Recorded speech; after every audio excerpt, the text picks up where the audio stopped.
Espero que estén muy bien. ¿Cómo están? ¿Cómo están? Les damos la bienvenida a un nuevo capítulo de Quantum Astronomy en esta calurosa tarde de día viernes. Ni parece que fue invierno. Gracias a las maravillas del desastre climático que está haciendo la semana principal.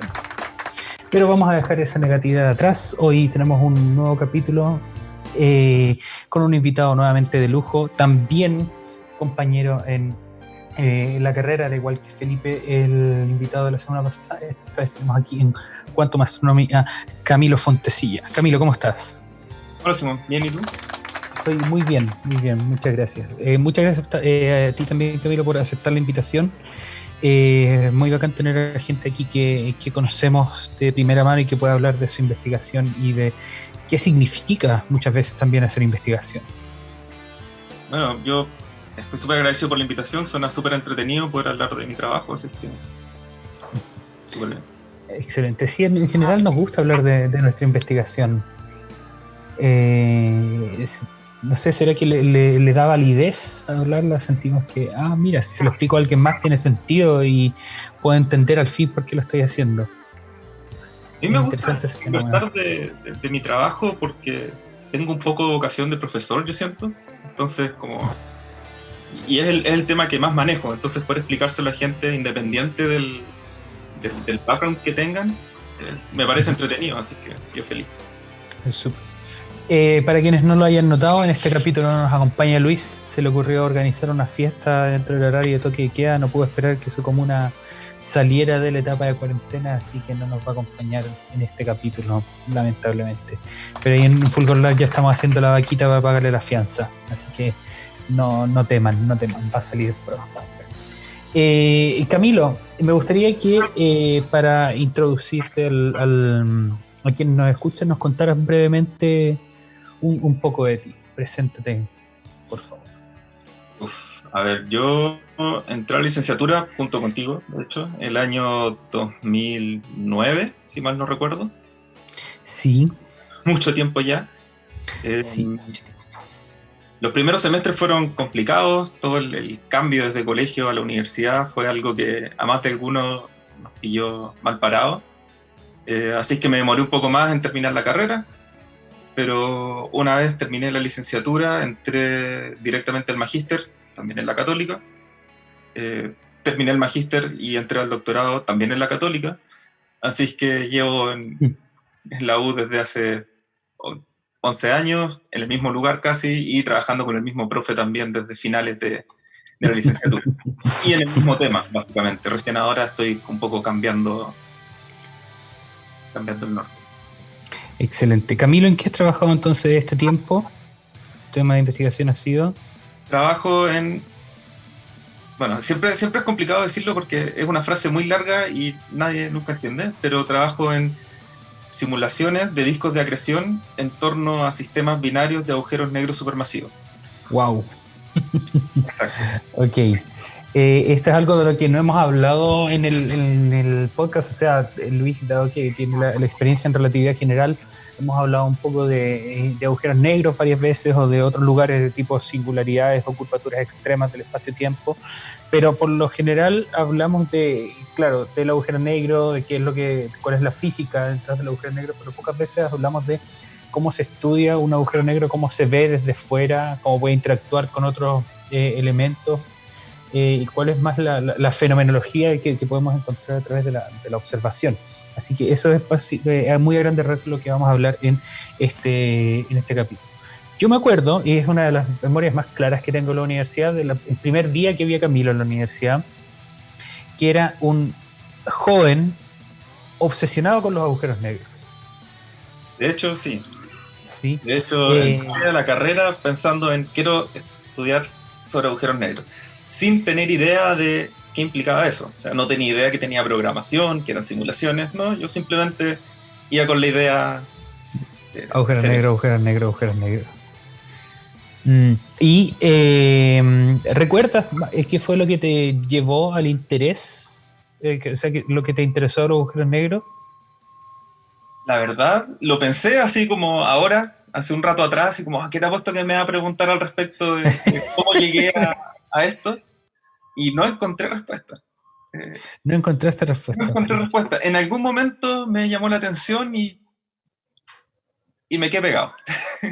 Y resultó, una vez que empecé a aprender más al respecto, resultó que conllevaba cosas que me gustaban, o sea, la parte de programación me encanta, entonces básicamente tuve suerte y lo que significaba estudiar agujeros negros era justo lo que, o dentro de las áreas que me interesaban. Ya, excelente. Claro, porque como comentábamos recién, lo que estás haciendo tú no es tanto la parte teórica de estudiar cómo es la geometría del espacio-tiempo alrededor de no necesariamente, implica directamente el estudiar la geometría del espacio-tiempo alrededor o en el entorno de un agujero negro, sino que es más bien un poco alejadito del agujero negro, o sea, no cosas necesariamente cayendo al agujero negro. O sea, a ver, claro, lo que yo estudio son los discos de acreción, que es básicamente el material que está en torno a sistemas de dos agujeros negros. Muchas veces se hace la simplificación de que relatividad no es tan relevante. Okay. Los efectos relativistas pueden ser ignorados y entonces sí modelamos material que está muy cerca del agujero negro, asumiendo que podemos tratarlo de forma newtoniana. O sea, que podemos tratarlo como si fuera un gas normal. Claro.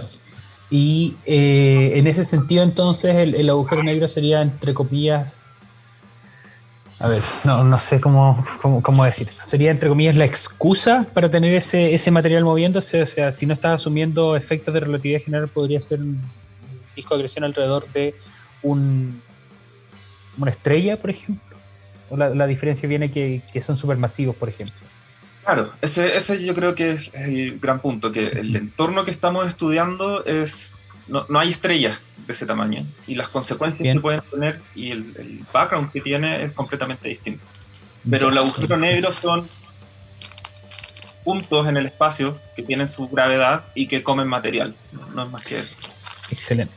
¿Qué es lo que los hace supermasivos? ¿Dónde está el límite?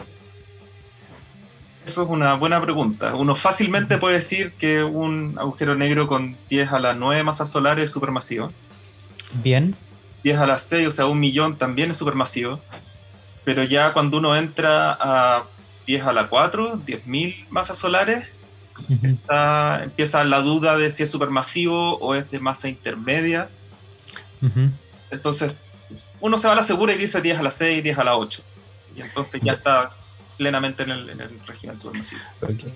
Esos son agujeros negros que no resultan de muertes de estrellas, sino que son otro tipo de agujeros negros, no sé, así primordiales o...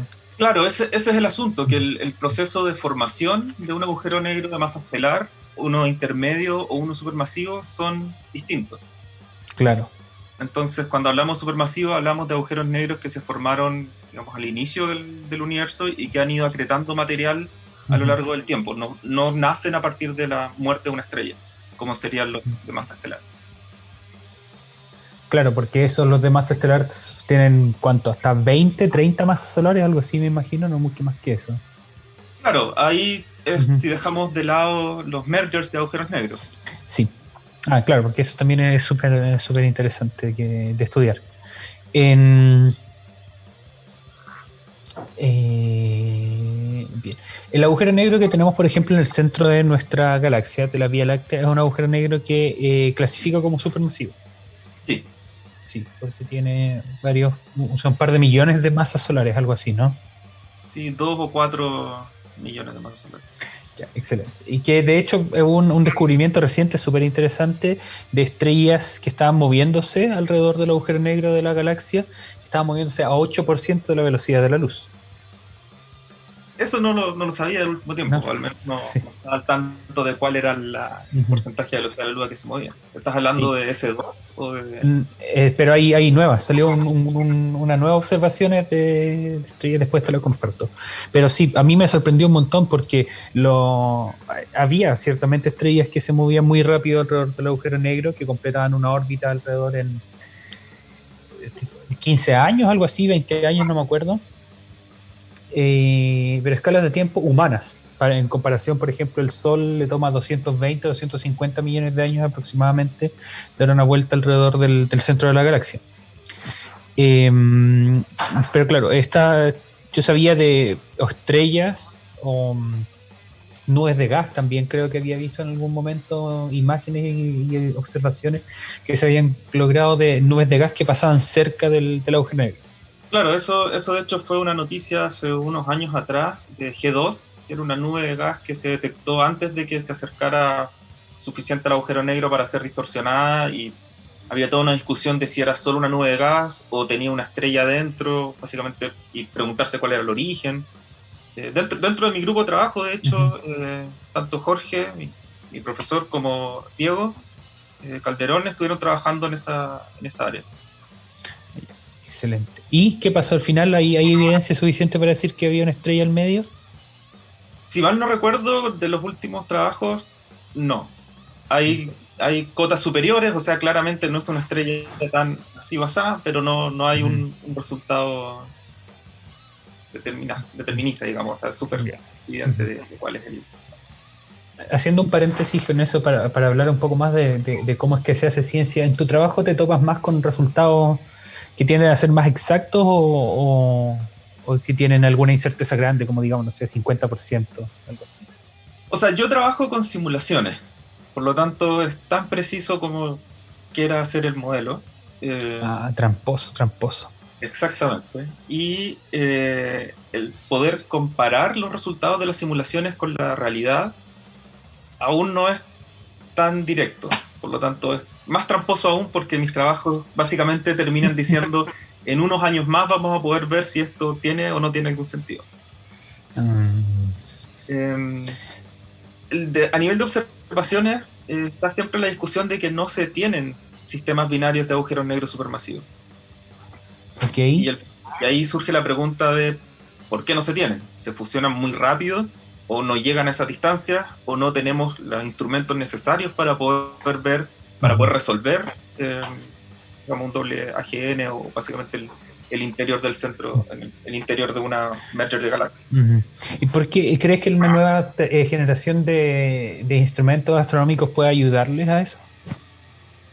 Yo creo que, bueno, básicamente LISA, que sería el símil de LIGO, pero en el espacio, que nos va a permitir ondas gravitacionales. Bien, LISA es Long Baseline Interferometer. Laser Interferometer Space Antenna. Super. Pero es básicamente un interferómetro muy, muy, muy, muy grande. Súper. Y la gracia es que las ondas gravitacionales que se pueden detectar con eso son de sistemas binarios de agujeros negros supermasivos, dentro de cierto rango de frecuencia. Entonces, eso va a ser una forma de saber que estos objetos existen. Y en algún momento supongo que la tecnología de telescopios ópticos con distintas bandas va a ser suficiente como para poder discernir más al respecto. Pero lo más inmediato, y inmediato me refiero probablemente 10 años más, es el proyecto de LISA. Súper increíble poner eso en el espacio. Y se supone que va a estar en un punto lagrangiano para que esté estable. Claro. Ya. No, yo he visto un par de videos informativos al respecto, sin entrar en mucho detalle. Y la tecnología necesaria aún no está. Hace unos años se mandó un Pathfinder, que era básicamente como una versión chiquitita para probar un concepto que es parte de LISA, y funcionó a la perfección, pero aún no está toda la tecnología para poder hacerlo funcionar, así que... Recuerden que son proyectos no de observación de ondas electromagnéticas, sino que de ondas gravitacionales. Que, bueno, justamente para usar el término que usa Camilo, era ciencia ficción también hasta hace un tiempo. Sí, o sea, antes de la detección de LIGO era pura teoría. Bueno, habían otras evidencias de Pulsar Timing Array, de decaimiento de estrellas de neutrones, pero el LIGO detectó directamente algo que calza perfectamente con los modelos de un merger de binarias de agujeros negros de masa estelar. Excelente. Y desde ahí, pero creo que sus descubrimientos han sido principalmente fusiones de estrellas de neutrones, ¿no? Sí, si mal no recuerdo, hay unos 2 o 3 que son detecciones de agujeros negros y el resto son de estrellas de neutrones, que también salió hace no mucho uno que fue muy brillante al parecer.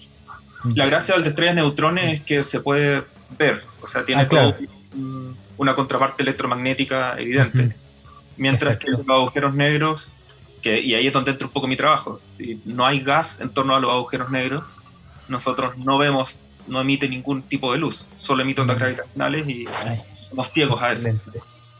Claro, no podemos identificarla como una estrella o un punto brillante en el cielo. Excelente. A ver, vamos a ver qué más teníamos. Recuérdame, Camilo, qué fue lo que hiciste para tu proyecto de licenciatura en la universidad. En mi proyecto de licenciatura hice una simulación en una dimensión de lo que llevo haciendo desde entonces, sistemas binarios de agujeros negros supermasivos. Okay.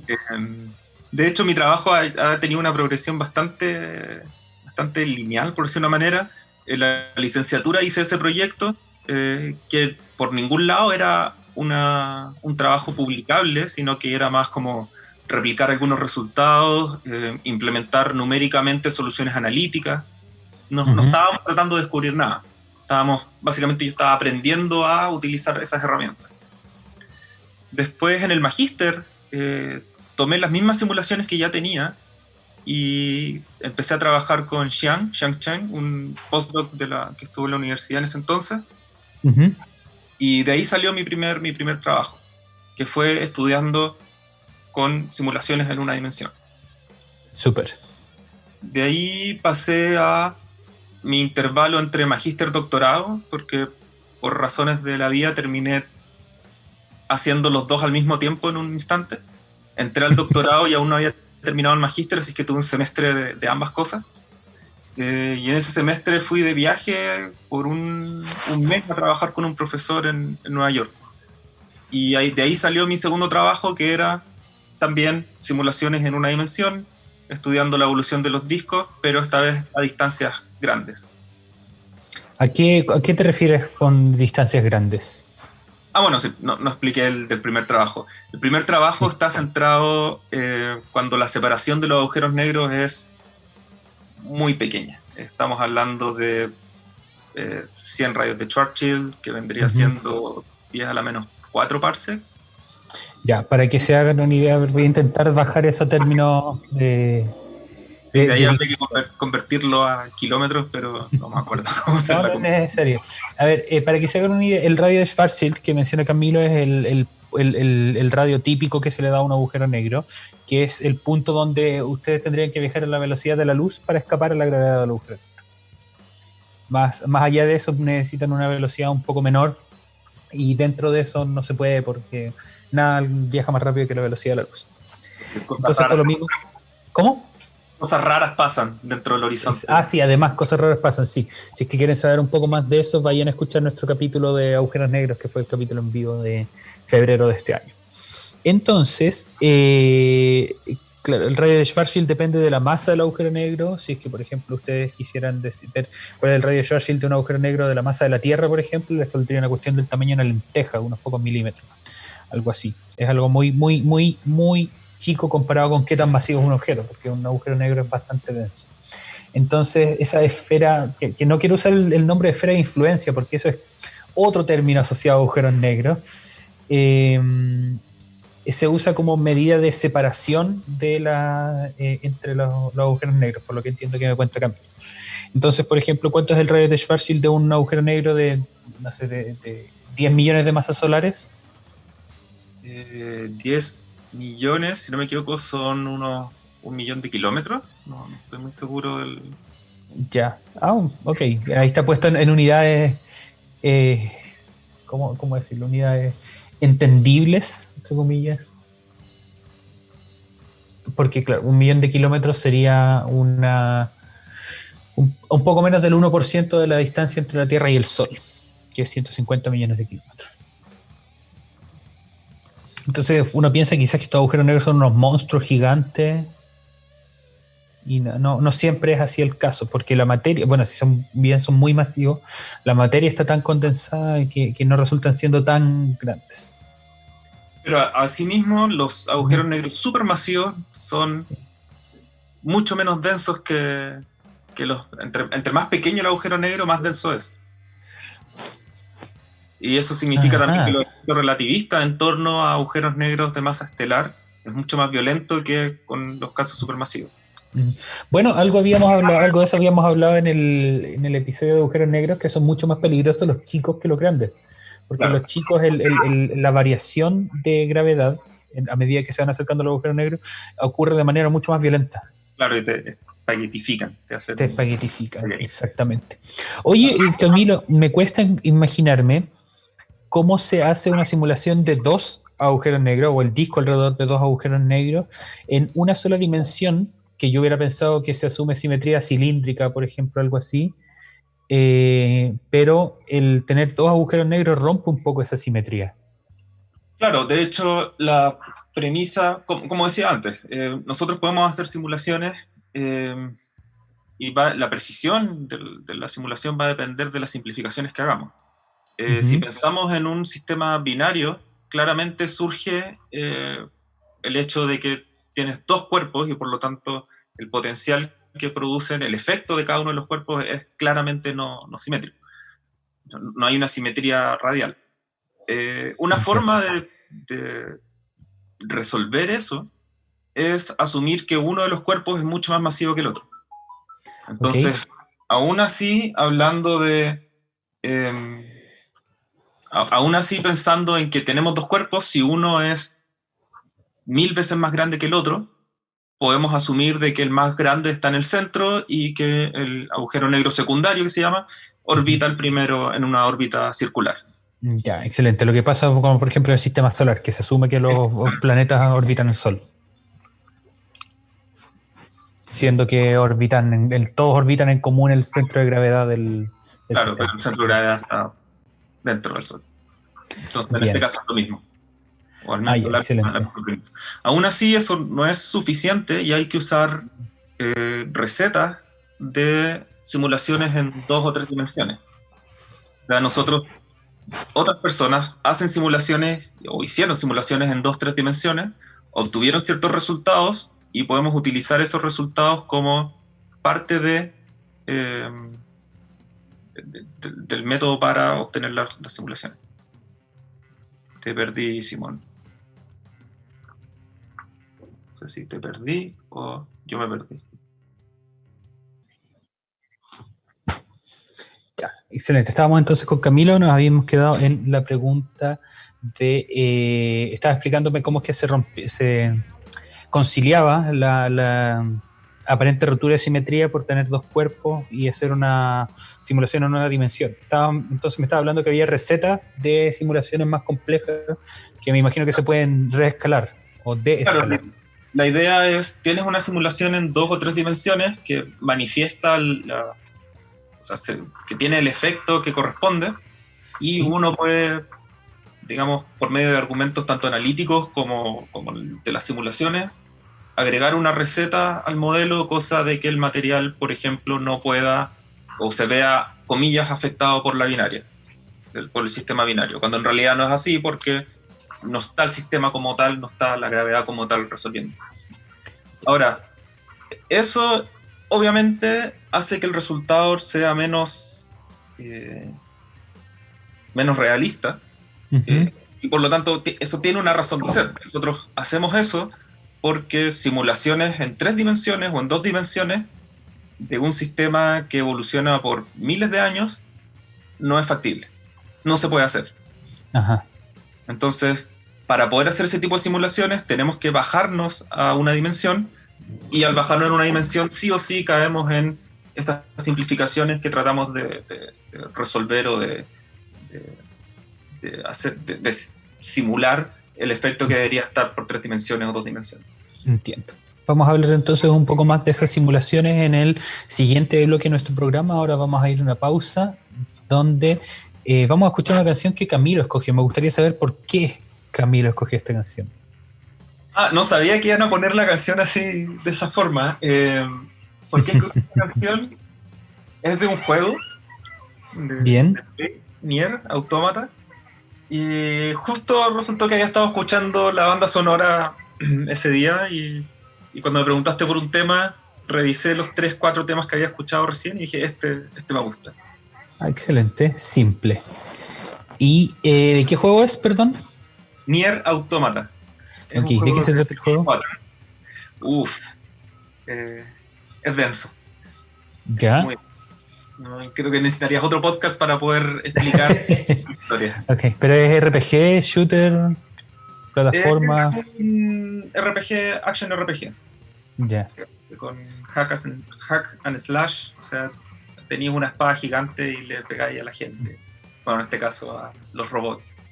Ujú. Es como post-apocalíptico, el personaje principal es una chica que es un robot y es un muy buen juego, eso puedo decir. Ya, excelente, súper. Entonces, para quien le interese, entonces, Rien Automata, Nier. Nier, al revés, era Nier Automata. Vamos entonces con esta canción de ese juego. Que la disfruten.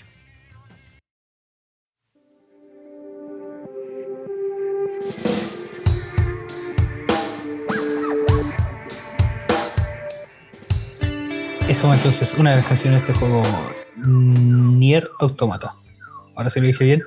Sí, lo dije bien, exactamente. Súper, estamos conversando con Camilo Fontecilla, candidato a doctor en astrofísica de la Universidad Católica de Chile, quien nos está contando acerca de su investigación en binarias de agujeros negros supermasivos y su entorno. Entonces, Camilo, tienes que desmutearte. Estoy tan motivado. Sí. Pero Excelente. antes de seguir, Sí. quería hacer una corrección de lo que hablamos antes del tamaño de los agujeros negros. Bien. Según la masa, básicamente. Obviamente, en esta pausa lo busqué en internet y el Sol, si fuera un agujero negro, sería un agujero negro de 3 kilómetros. Ya. La Tierra serían 9 milímetros. Ya, ok. Y si nos vamos al agujero negro que está en el centro de nuestra galaxia, es de 12 millones de kilómetros. De 12 millones de kilómetros, ya. Entonces, ese es el 10% de la distancia entre el Sol y la Tierra. Exacto. Ya. Súper, excelente. Camilo, antes de continuar con la astronomía, vamos a hablar un poco de actualidad, quizá, no sé cómo decirlo. Tú estás en una comuna que está en el paso número 2 del plan del gobierno, del plan paso a paso. Sí, niño. ¿Sí? ¿Has aprovechado de salir en estos días? Para nada. Mi pareja es enfermera, entonces digamos que ya basta con lo que ella se expone, sería el colmo que yo me expusiera y yo la enfermara. Así Claro. que llevo básicamente encerrado en la casa desde el 13, 15 de marzo. Súper. Y a lo que salgo es a la feria, al supermercado. Bien. Eso ¿Han sí. tenido emergencias veterinarias? Sí, pero la veterinaria queda literalmente al lado de mi casa. Uh-huh. Así que salgo y entro. Ah, qué bacán. Camilo, al igual que yo y al igual que Luis recientemente, somos personas que viven con gatos. Fuimos adoptados por gatos. De hecho, Ahora en estos momentos deben de estar acostados en la cama, aprovechando el último rayo de sol que llega desde la ventana. Uh-huh. ¿Los puedo traer? Yo creo que para el siguiente bloque, sí, podemos aprovechar la pausa para que Avisas en la pausa y los traigo para acá, porque me encanta mostrárselos a todo el mundo. la gente, sí, para que tengan una motivación para que la gente los vaya a ver en YouTube también. Excelente. Continuamos hablando entonces de astronomía con Camilo. Camilo, ¿cómo crees que estas binarias de agujeros negros se forman? Bueno, el concepto, o digamos la forma estándar que se considera que se produce la formación es por merger de galaxias. O sea, tienen dos galaxias que por gravedad interactúan entre sí, chocan entre ellas. Bueno, ese chocan siempre no es así como que chocan, porque al final todas las estrellas pasan casi de largo.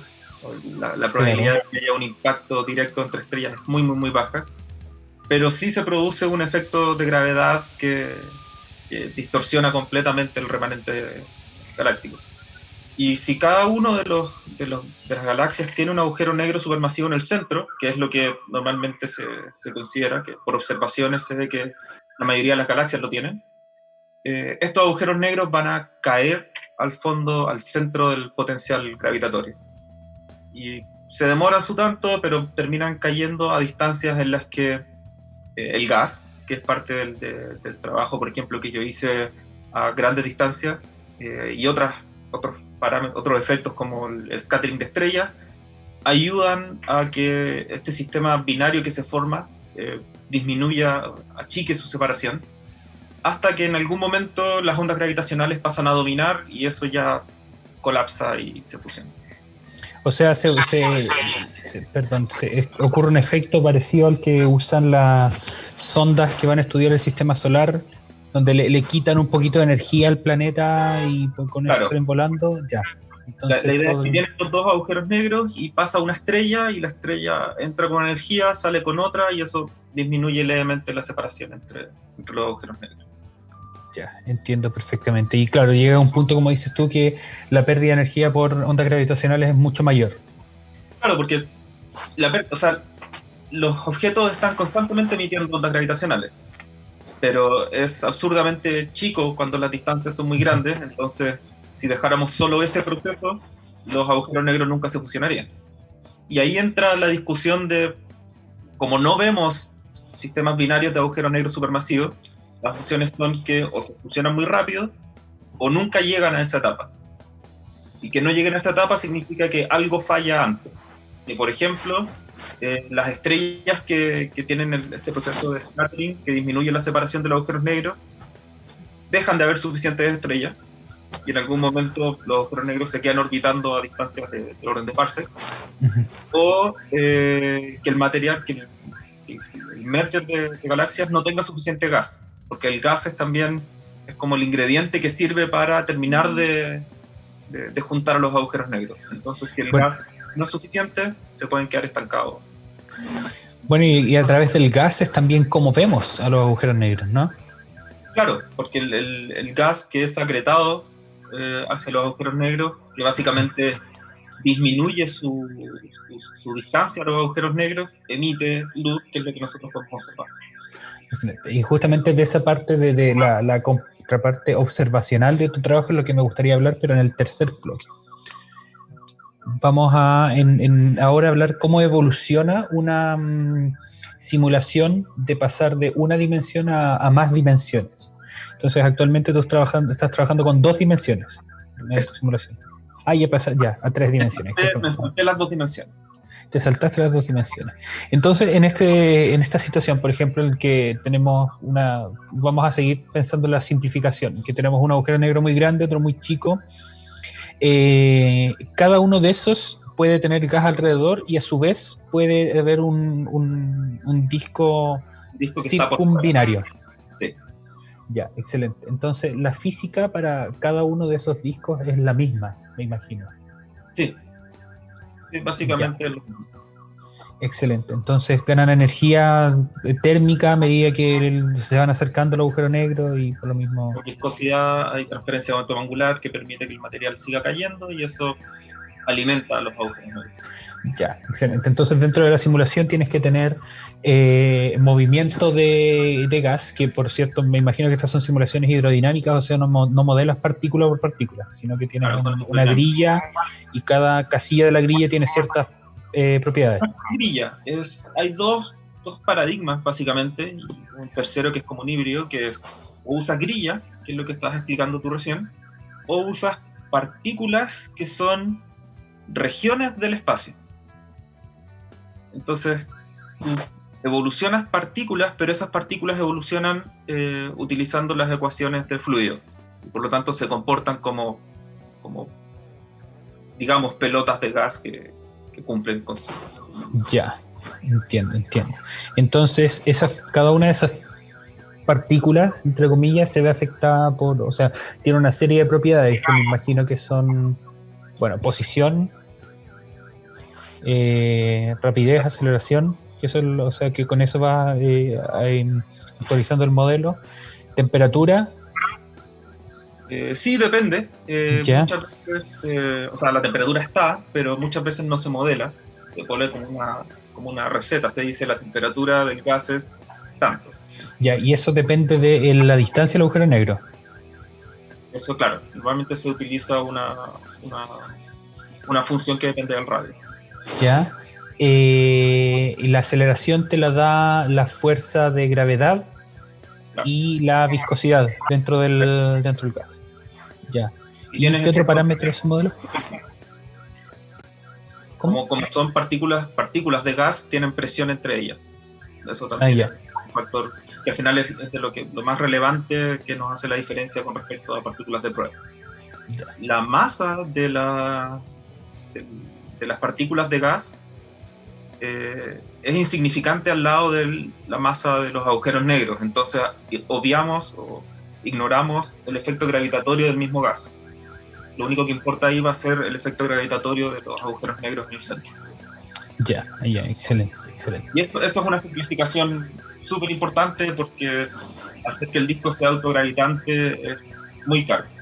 O sea, Sí, me imagino, porque tienes que calcular en cada momento la interacción gravitacional con todas las otras partículas y ya, bien. Y no sé si se me está olvidando alguna otra propiedad que tengan estas partículas.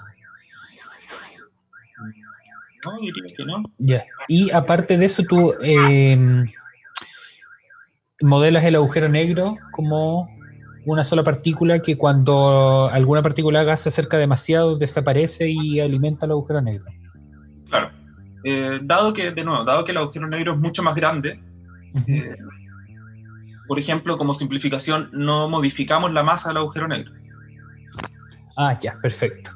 Como estamos hablando, por ejemplo, en el trabajo que yo estoy haciendo ahora, el tamaño del disco es de una masa solar y el tamaño del agujero negro es de 10 a la 8 masas solares. Perfecto. Entonces, aunque todo el disco fuera acretado por el agujero negro, la masa del agujero negro no cambia absolutamente nada. Claro, ¿cómo es? Y el criterio de acreción es, claro, que esté suficientemente cerca, que atraviese el radio de acreción, y normalmente hay condiciones de energía para asegurarse de que la partícula esté ligada. En el caso de agujeros negros, si la partícula entra al radio de Schwarzschild, se cae, ¿no? Ahí ya no hay nada que hacer, independiente de la energía de la partícula. Ah, claro. Y en cuanto al agujero negro, ese también se debe mover, porque estás modelando que están orbitando Claro, o sea, agujero negro pequeño orbita el grande. El agujero negro pequeño orbita el grande, sí. Ya, entonces el grande para todos los efectos prácticos está fijo, y es el origen de la simulación. En el caso de las simulaciones que estoy haciendo ahora en 3 dimensiones, para poder simplificarlo y para poder resolver el sistema por tiempo suficiente para sacar conclusiones, por ejemplo, el disco circumbinario lo ignoramos completamente. O sea, el disco que está afuera del sistema lo ignoramos por razones de que por emisión de ondas gravitacionales la binaria evoluciona más rápido que lo que puede seguirla al disco, entonces el disco se queda atrás. Perfecto. Y como se queda atrás, no nos importa. Ya, excelente. También por tema de simplificación, dado que lo que nosotros queríamos estudiar es la acreción al agujero negro principal, el agujero negro secundario no tiene un disco de acreción. O sea, no lo modelamos. Puede recibir material, pero asumimos que el material es apretado por el agujero negro y ahí queda. Y simplemente cae. Ya. Bien. ¿Estos discos son estables? O sea, por ejemplo, el tirón de gravedad del agujero negro grande no va a desarmar el disco del agujero negro chico. Depende la distancia. O sea, básicamente hay unas líneas de equipotencial que te dicen en qué parte el material está en una zona estable o inestable. Y ambos agujeros negros tienen en torno a ellos una zona en la que la gravedad de ese agujero negro domina por sobre la gravedad del otro. Bien. Eso depende de las masas, y por lo tanto el agujero negro principal tiene una zona mucho más grande en la que el disco es dominado por su gravedad. Claro, ya, entiendo. Y lo mismo con el de afuera, o sea, no sé si tú tienes por ejemplo, el agujero negro chico muy por fuera. A ver, es que ahí el balance de las masas me llama la atención.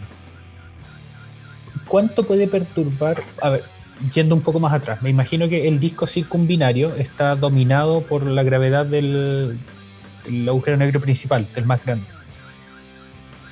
¿O Está, no necesariamente? no necesariamente, porque la gran propiedad, digamos, que tiene el disco circunbinario es que está Ujú. truncado. O sea, de que hay un espacio adentro. El disco es Sí, como un CD. Y sí. el hecho de que el disco esté truncado es por efecto del agujero negro secundario. Ya. Ahí va a depender de las masas, depende de la razón de masa, si es que el disco está completamente truncado y hay un vacío, que Ujú. se llama una cavidad, o si la masa es muy pequeña, lo que se forma es un gap, que es solo una región de baja densidad por efecto del agujero negro secundario. Una cosa Ah, ya. que no habíamos comentado, pero que es súper importante, es que a nivel de simulaciones, simular un sistema binario de agujeros negros supermasivos con sus discos y todo lo demás, obviando relatividad general, es lo mismo básicamente que hacer una simulación de un disco protoplanetario. Ya. Y el centro es una estrella y, por ejemplo, el agujero negro secundario en realidad es un Júpiter caliente. Cambian parámetros del disco, pero al final se modelan numéricamente de la misma forma. Ya, sí, justamente eso te iba a preguntar porque yo sé también que Jorge está vinculado con trabajos de discos protoplanetarios. Sí, Entonces, de pues, hecho mi segunda parte del proyecto de tesis es trabajar con discos protoplanetarios. O sea, dejo de lado los agujeros negros y ujú. me dedico a estrellas. Ya. Ah, bien, y eso significa no perder, entre comillas, todo lo que has hecho, porque... Claro, porque al final es una como transferencia Ujú, de habilidades. O sea, ujú, hay cosas que tengo que aprender nuevas, que va a ser principalmente, no sé, efectos del polvo, que son ujú. relevantes en la formación del planeta. Bien. Eh, pero también hay cosas digamos, que no voy a volver a usar, que tendría que ver con la parte de emisión de ondas gravitacionales. Claro, eso justamente te iba a preguntar, pues si para ti es un alivio dejar de usar relatividad general o no. No sé si un alivio, porque me gusta la relatividad general, pero no la entiendo lo suficiente. Digamos que la entiendo lo suficiente para poder usarla en el modelo, pero, pero no tanto como me gustaría. Y dejarla de lado es, claro, es en parte un alivio de algo que nunca pude aprender con suficiente profundidad, pero me van a surgir otras áreas de Claro. problemas Ujú. que no he contemplado aún y que quizás también sean tanto más densos. ¿Cómo te sientes pasando a un área de investigación en la que vas a tener más evidencia observacional de la que agarrarte? Bueno, eso es una de las partes que voy a tener que aprender, que es algo completamente nuevo. O sea, el estudio de discos protoplanetarios, una parte muy importante es hacer observaciones, no sé cuál es el nombre, como, no sé si es sintética, pero básicamente hacer como que la simulación es una observación y comparar eso con una observación real. Claro. Todo este trabajo lo ignoro completamente. He visto en presentaciones y otras personas que trabajan en eso, pero yo tengo cero habilidad con eso. O sea, claramente eso es algo que voy a tener que aprender tarde o temprano si me dedico, si me quedo en el parque. Yeah, sí, súper. Está pegando bastante fuerte esa área de discos protoplanetarios de Sí, formación sí. de planetas. Bueno, por eso mucha gente se dio cuenta de que podía hacer la transición desde agujeros negros a planetas. Y Ujú. probablemente esa misma gente, cuando LISA empieza a funcionar en 10 años más, va a darse vuelta de nuevo a ver si aparecen cosas nuevas en la parte de agujeros negros. Claro, claro, claro. Excelente. El, ¿Y eso es tan simple como reescalar la simulación o cambia más, o cambia algo de la física al momento de reescalarlo? La física es más o menos la misma. Cambian ciertos parámetros de la simulación. O sea, por ejemplo, cambia la intensidad de la viscosidad, que uno la parametriza con un parámetro alfa. El valor de alfa es distinto para discos protoplanetarios que para discos binarias, o sea, para discos en torno a agujeros negros supermasivos. Sí, Eh, Cambia también el grosor del disco, o sea, va a cambiar la temperatura del disco. Eh, y eso de hecho tiene implicancias que también no manejo aún con el tema de formación de moléculas. O sea, cuando yo hago una simulación, considero que tengo gas y es puro hidrógeno que está ionizado, y me olvido de eso, entre comillas. Pero cuando bajamos la temperatura, empiezan a aparecer cosas mucho más complicadas, cadenas químicos Cierto. Claro, el disco es más delgado, quiere decir que la energía térmica puede difundirse más fácilmente y se forman moléculas. Interesante. Oye, ese me tinca un desafío bien bueno y bien bonito, eso que tiene que ver eventualmente con lo que nos trajo a la vida acá. Interesante. Y bueno, porque, a ver, evidencia de merger de agujeros negros tenemos, pero solamente por ondas gravitacionales. Pues ahí está todavía el dilema no sé si el dilema, pero el problema más bien de que no hay evidencia observacional con espectro electromagnético todavía. ¿Tú crees que se pueda ver, o quizás de tu trabajo salió alguna conclusión de cómo se podría ver o cómo se podría estudiar más eficientemente? De hecho, mi primer trabajo, la conclusión es que verlo va a ser más difícil de lo que creíamos. Bien. Porque básicamente la idea es que cuando el agujero negro secundario se acerca mucho al agujero negro principal, aprieta el material y al apretarlo lo calienta y al calentarlo emite más fuerte. Sí. El problema es que, y que fue lo que nosotros encontramos en nuestro primer trabajo, es que el material es calentado, pero en cierto punto se vuelve tan grueso que el efecto de marea, que es lo que básicamente el término que hace calentar el disco, se vuelve ineficiente. Y por lo tanto el disco se va a calentar hasta cierta cantidad y hasta ahí nomás va a quedar. Y esa cantidad no es suficiente para tener un precursor, que se le llama, o sea, una contraparte electromagnética muy brillante que permitiría detectarlo. Entonces, básicamente es más difícil de lo que creía. Entonces, ¿necesitaríamos telescopios más grandes? Supongo, asumiendo que eso está correcto, sí, necesitaríamos. Ya. Y finalmente, para cerrar el bloque, Camilo, cuando eventualmente Andrómeda y la Vía Láctea colisionen, vamos a hablar de colisionar, aunque como ya vimos son cuerpos bien etéreos, las galaxias, hay harto espacio entre ellas. Eventualmente también sus agujeros negros supermasivos van a unirse. Deberían. Esperemos. Sí. Lamentablemente no vamos a estar acá para verlo. Ambas galaxias cumplen con que son espirales, entonces se supone que van a tener todavía bastante gas para alimentar estos agujeros negros. ¿Qué predicción podrías hacer tú sobre cómo va a ser ese evento? Bueno, ¿sabes cómo es el agujero negro, por ejemplo, supermasivo de Andrómeda? Creo que debería haber preguntado eso antes de... No me acuerdo cuál es la masa del agujero negro supermasivo. No lo recuerdo. Pero para todos los efectos prácticos, desde aquí, desde la Tierra, ¿se vería algo mucho más brillante si es que la Tierra se queda en la posición más o menos en la que está dentro de la Vía Láctea? Yo creo que sí, o sea, independiente de... O sea, se vería algo mucho más brillante, no por el efecto de los agujeros negros, sino que por el efecto de todo el potencial de las galaxias que están distorsionándose y al final las estrellas no chocan, pero claro, las nubes casi chocan. Las nubes de gas sí son distorsionadas por la gravedad. Entonces, de que va a haber formación estelar y va a haber un aumento importante en la luminosidad, va a haber.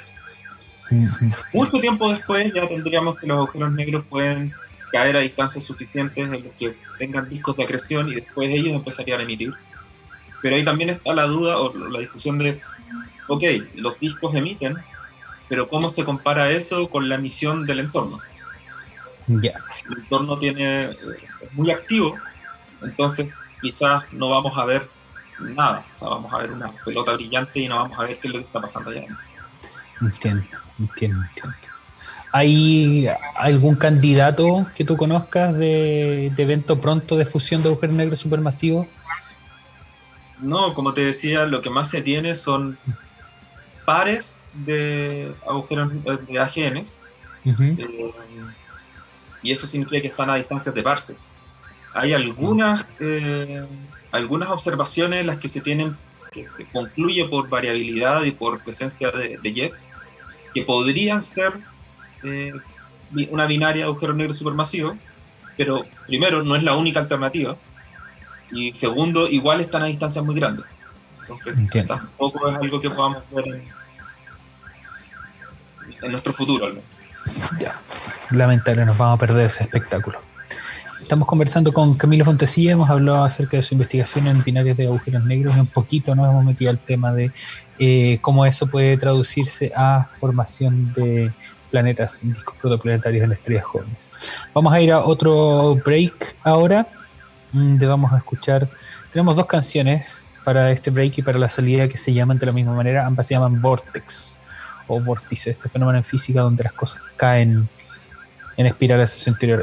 En general, Camilo, las partículas cuando caen a un agujero negro, no sé si es que tu simulación te permite seguirlas así con tanto detalle, ¿caen en espiral o caen más en línea recta a los agujeros negros? Cuando el material pasa del disco circumbinario hacia los a los discos de los agujeros negros, se forman unos brazos espirales. Y una vez caen dentro del agujero negro, el movimiento es mucho más, sigue siendo una espiral, pero una espiral mucho más circular, porque el material directamente va perdiendo su energía y cayendo por efecto de distorsión. Entonces, es una espiral muy cerrada hasta que el material cae en el agujero negro. Súper. Interesante, fenómenos parecidos a los que vemos acá en... Bueno, no sé, ¿tú dirías que es parecido, por ejemplo, al agua yéndose por el desagüe? Sí, yo creo que es una buena analogía al final. Porque ahí también tiene gravedad y viscosidad. Claro, pero tienes el hecho de que el fluido, en este caso el agua, va cayendo y no tiene otra dirección al final. En este caso, gravedad lo que le empuja a caer por el desagüe, y en el caso de los agujeros negros es la viscosidad, que es un proceso mucho más lento, pero que tiene el mismo efecto, que es tirar el material hacia adentro y el momento polar. Ya, perfecto. Vamos a ir entonces con esta cancioncilla, una banda que descubrí hace poco. La canción, como ya les dije, se llama Vortex y este grupo se llama Nova Twins. Una de las bandas favoritas recientes de Tom Morello, guitarrista de Rage Against the Machine. Vamos con esa canción, Don Fulgor. Ahí está, ya, excelente. Entonces les dejamos con Vortex de Nova Twins. Disfrútenlo.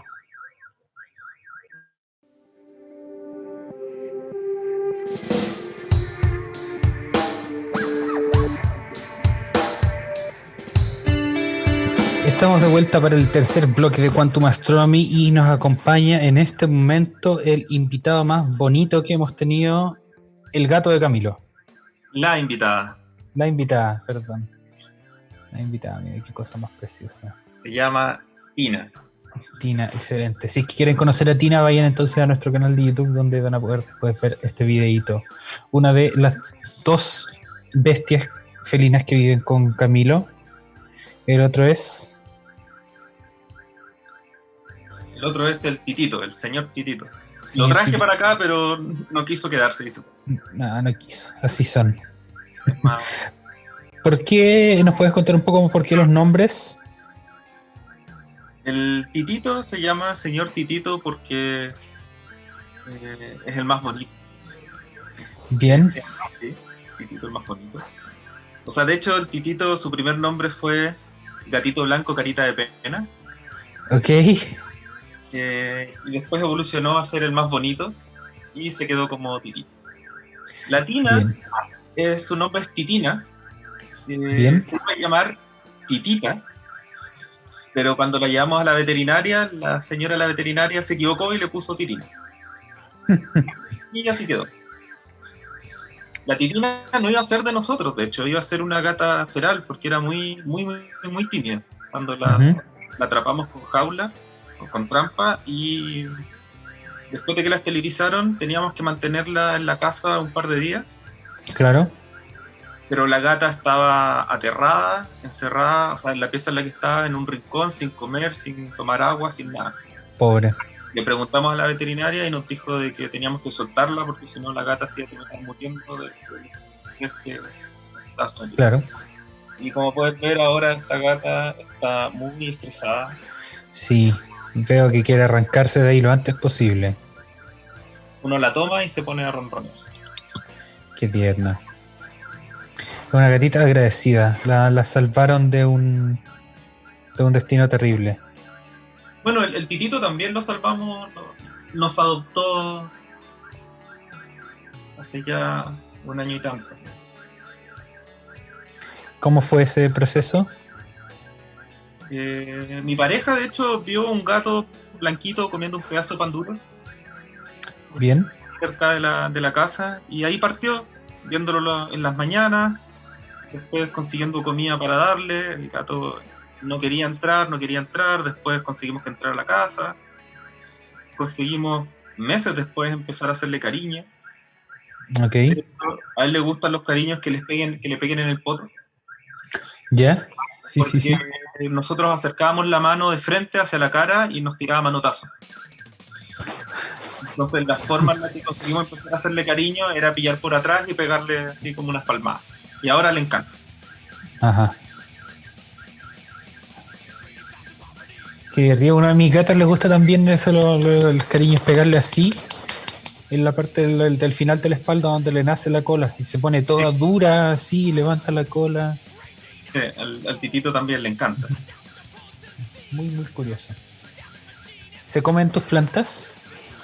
No, de hecho no. Las tengo ahí encima y creo que no le han pegado un mordisco a ninguna de las plantas que tenemos. Afortunado. En esta casa no podemos tener plantas bonitas, están todas las hojas mascadas. ¿En serio? Sí. Sí, no sé por qué debe pasar. En fin. Camilo, hemos estado hablando de tu trabajo. Creo que hemos cubierto las áreas más importantes. No sé si hay algo que se me haya escapado de lo... quizás de tus conclusiones más importantes. Entonces me gustaría hablar en este bloque de cuál ha sido tu experiencia como astrónomo, justamente como científico, viviendo la vida del astrónomo, teniendo que viajar, publicar tu investigación, cuáles han sido las cosas que más te han gustado y que menos te han gustado sobre eso. Bueno, no me desagrada viajar, para nada, pero no me gusta presentar. Ok. El problema es que todo viaje tiene básicamente una presentación incluida. Exacto. Me ha tocado lidiar con mis demonios y he tenido que presentar cada vez que he viajado.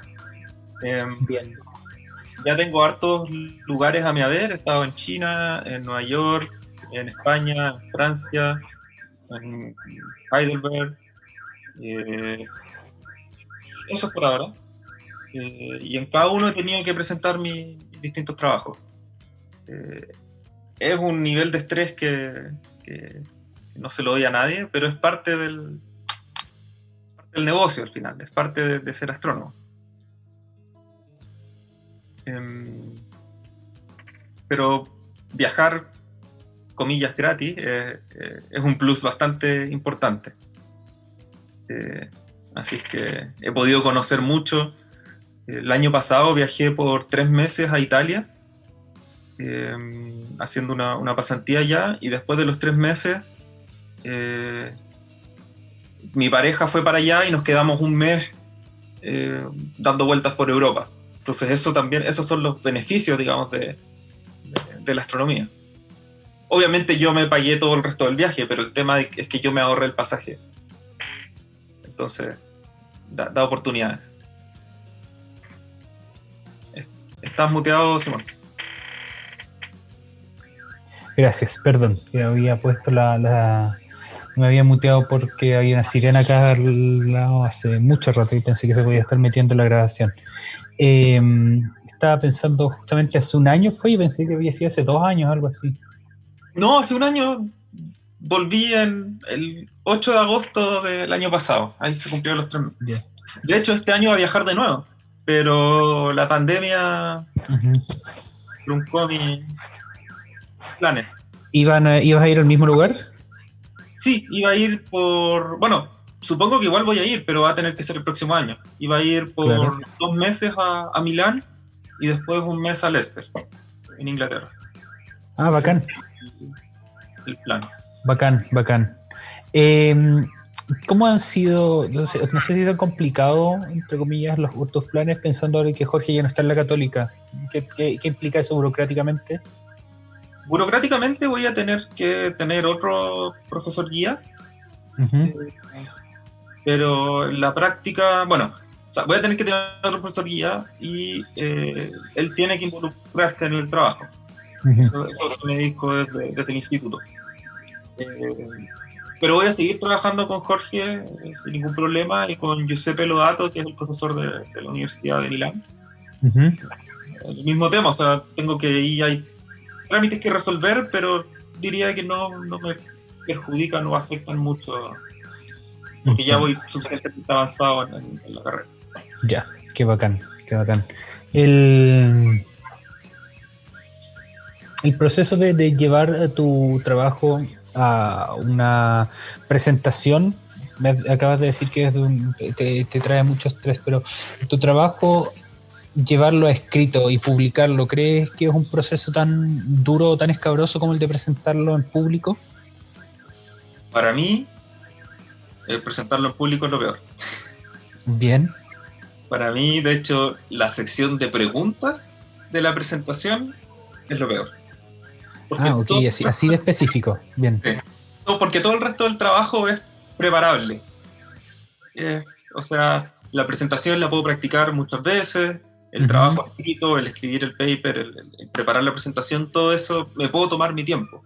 Y requerirá harto trabajo, pero nadie me apura, entre comillas. Sí. Así que considero que la parte de la presentación es más complicada. Ahora, otros dirán lo opuesto completamente. Hay gente que no les importa nada, o sea, no les afecta o no les complica para nada presentar sus trabajos. Y Claro. por lo tanto, lo más difícil es hacer el trabajo en sí. No digo que el trabajo en sí sea fácil, pero me estresa menos el trabajo en sí que la presentación. Bien. ¿Sí? En tu experiencia, ¿qué tan difícil han sido los pasos para conseguir que te publiquen un paper? Bueno, de hecho tengo todo el gradiente de respuesta del referí. Mi primer paper me lo aceptaron con comentarios menores, que era básicamente una falta ortográfica aquí, o faltó poner un número acá, cosas que las arreglamos en unos minutos y estaba listo. Mi segundo paper salió con algunos comentarios mayores, que hubo que correr unas simulaciones nuevas, adaptar partes del paper, reescribir una sección o cosas así, pero salió publicado. Y el tercer paper me lo rechazaron directamente. Me dieron una serie de feedback, digamos, pero la conclusión era que el paper no podía ser publicado. Ok, o sea, tenías algo estrepitosamente mal en los ojos de los referís. Ya. ¿Qué era lo estrepitosamente malo en este caso? El ignorar relatividad general. Bien. El utilizar un modelo con agujeros negros, con el material cercano a los agujeros negros, pero estar ignorando efectos de relatividad general. Ahora, de hecho, lo que he estado trabajando esta semana es la respuesta al referee para pedir, vamos a pedir otro referee, pero igual estamos respondiendo a lo que el primero nos puso. Y el argumento es súper directo. No se puede hacer mejor. No están las capacidades con la tecnología actual de correr una simulación con todas las condiciones que el referee dijo que deberían ser.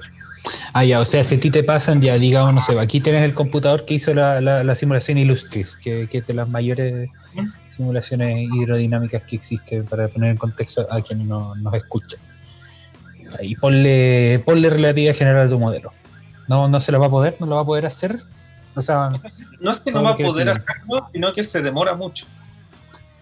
¿Ya? Ese es el asunto. O sea, No sabría hacer el escalamiento a ese supercomputador, pero pensando en el trabajo que nosotros estamos haciendo, ¿Sí?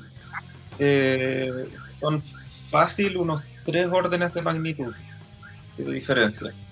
Y Ok. nos demoramos una semana en correr la simulación, Ujú. entonces es absurdo. No, no es algo que sea, que vaya, al final, mientras la simulación va corriendo, la tecnología va avanzando y cuando la simulación termine va a ser como, bueno, y ahora hay otras opciones o hay formas más eficientes de hacerlo. No, Dame, no, un no segundo habrá que, valido la pena hacerlo. dame un segundo que el gato decidió trepar.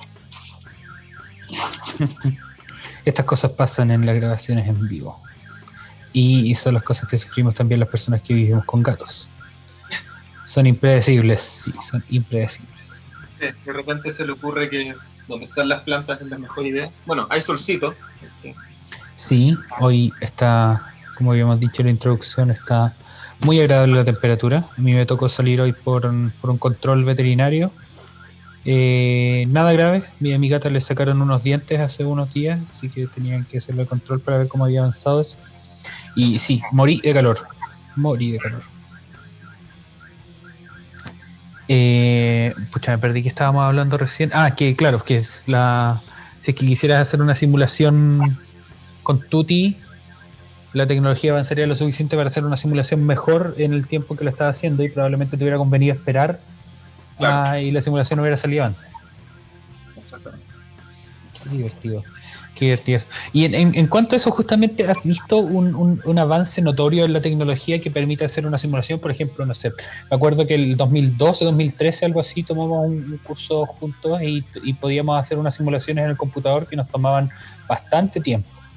Y que de hecho intentábamos hacerlas en otro computador más poderoso que era parte de la universidad. Hay ahora simulaciones que puedes hacer en un computador, en tu computador propio quizás, y que las puedes hacer de manera mucho más rápida. O sea, yo las simulaciones cuando las tengo como definidas bien, digamos las simulaciones de ciencia, por decirlo de una manera, ¿Sí? esas las corro en el supercomputador de la universidad. Bien. Pero muchas pruebas las hago en el computador que tengo, es un Mac del 2014. Uh-huh. eh, y bueno, se demora, pero no es así imposible, no es que se vaya a demorar un año en correr la simulación. Ok. Los códigos han mejorado bastante, pero aún les falta mucho, si pensamos en la parte ya de relatividad general o bueno, Uh-huh. incluso campos magnéticos, todas esas simulaciones eh, son súper precisas, pero duran muy poco en, digamos, en tiempo de lo que se está simulando. Se pueden demorar 2 meses para completar un par de órbitas. Ok. Necesitamos en este caso del orden de cientos o miles de órbitas. Entonces, las escalas de tiempo necesarias son absurdas. Uh-huh. En general, ¿cómo escala tu trabajo el tiempo real al tiempo de la simulación? O sea, si tú quieres, en una simulación que dura una hora, ¿cuánto tiempo simulaste? O Va a sea, que depender, toma una hora hacerla. depende mucho porque básicamente depende del time step que decide el código Uh-huh. y según las propiedades de la simulación el time step puede ser muy chico y no avanza nada. Y virtualmente la simulación se queda pegada y pasan horas y no hay resultado. Uh-huh. Entonces va a depender mucho de las condiciones que esté simulando. ¿Cuál es tu récord de la simulación más larga que has hecho? ¿En cuánto tiempo corriendo? De hecho fue una simulación que no fue muy útil, que digamos, pero se me quedó prendida y estuvo como 2 semanas corriendo. Excelente. Sí era relevante, pero probablemente me bastaba con la primera semana. Con eso ya tenía información suficiente para poder Uh-huh. concluir lo que quería, la pregunta que me estaba haciendo. Pero normalmente trato de hacer simulaciones que no duren mucho más de una semana Uh-huh. porque si no pierdo un poco el hilo. O sea, yo no sé cómo lo hacen algunas personas que tienen investigaciones en las que la simulación se demora 2 meses. ¿Qué haces durante 2 meses mientras la simulación está corriendo? Y al final, no sé, te tira puro nan la simulación. Claro, más encima te equivocaste en algo. Aquí viene de nuevo. se fue.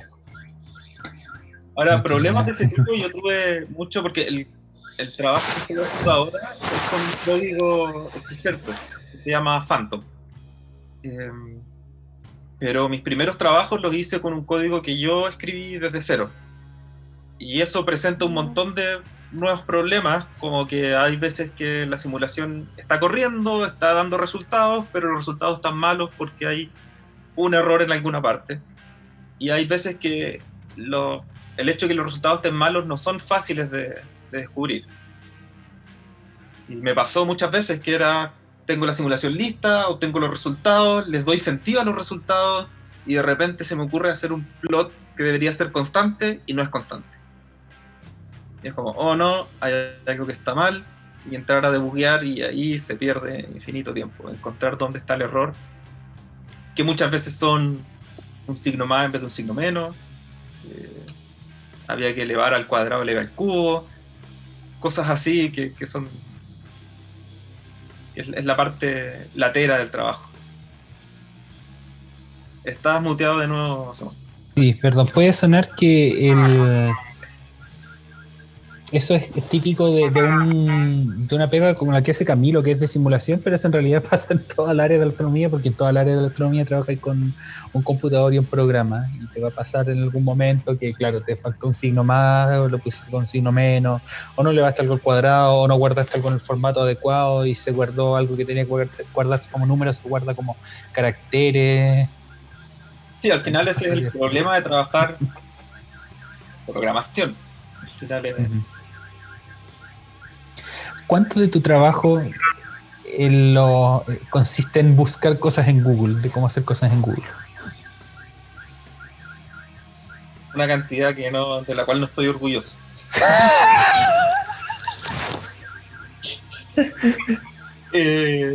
Parte importante del trabajo es buscar en Google, porque son cosas que sé cómo se hacen, las he hecho, pero no me acuerdo la nomenclatura exacta, por ejemplo. Entonces sé que tengo que usar cierta herramienta, pero no recuerdo exactamente cuáles eran los parámetros o cuál era el formato del archivo que tenía que recibir. Entiendo. Espero que algún día, después de tantos años haciendo lo mismo, sea capaz de utilizar esas herramientas directamente y no tener que estar googleándolas, pero por ahora esa es mi realidad. Yo sé que no es una realidad muy distinta a la de muchos otros. Ese es el sueño, yo creo. Recordar cómo se programa desde cero. O sea, no desde cero, pero recordar todos los comandos.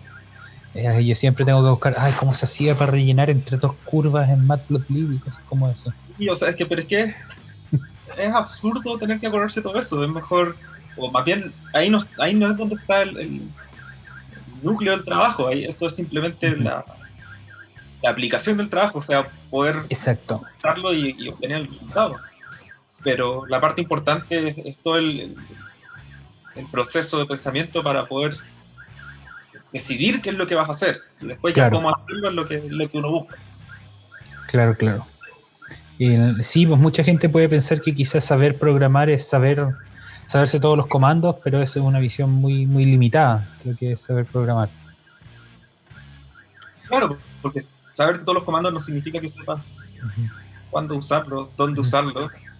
No significa que seas capaz de armar el algoritmo que corresponda para resolver el problema al que se está enfrentando. Hay una imagen, un tipo meme muy, muy buena, no sé qué tan cierto será, de un tipo que se memorizó un diccionario francés para ganar un campeonato de Scrabble en francés, un juego que tienes que formar palabras y cada letra tiene puntos y quien tiene más puntos al final gana, pero el tipo no hablaba francés. Entonces eso es el análogo. Yo diría que eso es una historia real de un tipo que tiene un trastorno mental que dentro de las consecuencias que tiene es que puede aprender, como que no filtra lo que aprende. Ajá. Y el tipo aprende de todo. Claro. Pero claro, eso es saber francés y saber francés. Sí, saberse las palabras del francés. Lo mismo con las instrucciones. Me sé todas las instrucciones, pero si no sé cómo hacer mi código más óptimo ni nada de eso, no puedo hacer mucho. Yo ni siquiera pensaría en optimización de código. O sea, cuando yo escribo mis códigos, estoy seguro que hay 10 formas más eficientes de hacerlo, pero el tiempo que quizás tenga que invertir para hacerlo más eficiente no es relevante. Al final, entre que se demore 5 minutos y se demore 1 minuto, prefiero que se demore 5 minutos y paso a lo siguiente que tengo que hacer. O me dedico al análisis de los resultados. Claro, en ese, o sea, te da harto tiempo el tener que esperar por la simulación. Y es tiempo que se puede invertir bien. Pero que por otro lado, me pasa mucho que a veces que es complicado invertirlo bien, sobre todo cuando las simulaciones son no tan largas, pero no tan cortas. Porque con un intervalo de 5 minutos no alcanzo a hacer nada. Claro. Empiezo a hacer algo, pero después la simulación está lista y no sé qué hacer. Pero por ejemplo, las simulaciones que estoy corriendo ahora, que se demoran una semana, tengo una semana para poder hacer un montón de otras cosas, revisar la simulación entre medio, cuestionarme cosas de los resultados anteriores, y me da tiempo para trabajar. Entonces, por eso digo que una semana es como un intervalo que a mí me parece adecuado. Que si fuera un mes, como que siento que en algún momento se me va a acabar el trabajo y lo único que voy a poder hacer es esperar a que estén los resultados. Interesante, sí. También me pasa eso con códigos muy largos que de repente están corriendo y que dependo muchas veces de eso cuando trabajo con imágenes, quizás no sé si habrá un análogo cuando trabajo con simulaciones. Cuando trabajo con imágenes terminas de sacarle toda la información a las imágenes, a un set de datos y piensas, entonces para lo que quiero hacer ahora quizás sería bueno tener esta otra cosa y tienes que poner a correr todo de nuevo porque le agregas otro parámetro que quieres en tu output. O sea, decido hacer una simulación con ciertos parámetros, puede ir en la mitad, puede haber pasado o ya terminar y decir, quizás el parámetro debería haber sido la mitad. O quizás si coloco el parámetro a la mitad, el resultado va a ser más significativo y por lo tanto puedo hacer un análisis mejor. Y corrí la simulación y resulta que no era así, y es tiempo, comillas, perdido, pero es parte de la exploración de los parámetros para poder resolver el problema que uno está desarrollando. Bien. Camilo, estamos llegando al final del programa. ¿Hay algo más que quieras contarle a nuestra audiencia sobre tu trabajo, sobre tu experiencia de hacer astronomía?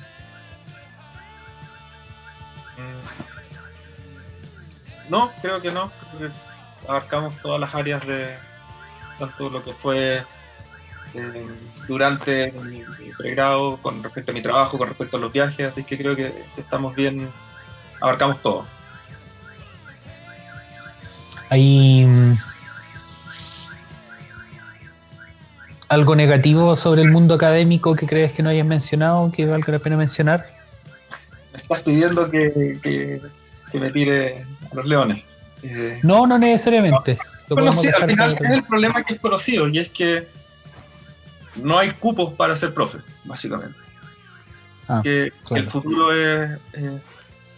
ya es incierto para los postdoc de la actualidad, que ya están terminando su postdoc y encontrando que no hay posiciones fijas para poder continuar con la astronomía. Y eso es algo que solo va a empeorar. O sea, sí.